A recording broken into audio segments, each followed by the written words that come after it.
Hey, thanks so much for checking out this course. I had a lot of fun putting it together and creating these little examples and working on the composition to show you what can be done with a really great sounding woodwinds library. A couple final tips for this course.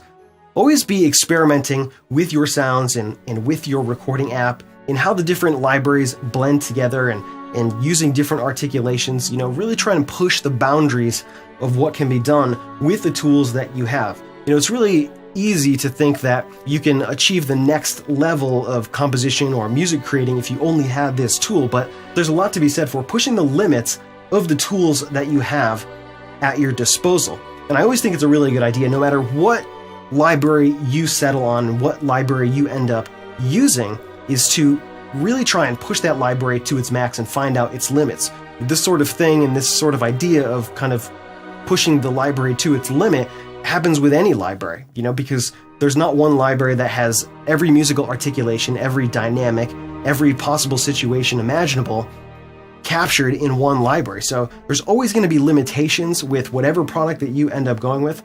I particularly like Berlin Woodwinds because it appeals to a lot of the things that I like, and I really, really like a lot of the flexibility that you have with the articulations, and especially the faster lines and the runs between the runs builder, the playable runs, and the pre-recorded octave scale runs. Even though we didn't use the runs builder and octave scale runs in any compositions, you can see by the demonstrations that we did that these tools are really easy to use.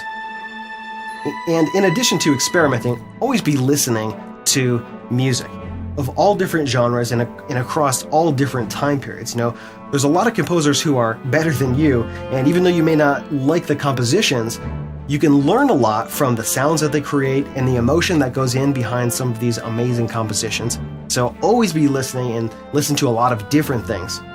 And lastly, just have fun and enjoy creating music. The tools that are available today are really quite incredible when you consider what was available 10 and even 20 years ago. And it's just a tremendous amount of fun to be able to use these tools and create music of all different genres and all different styles.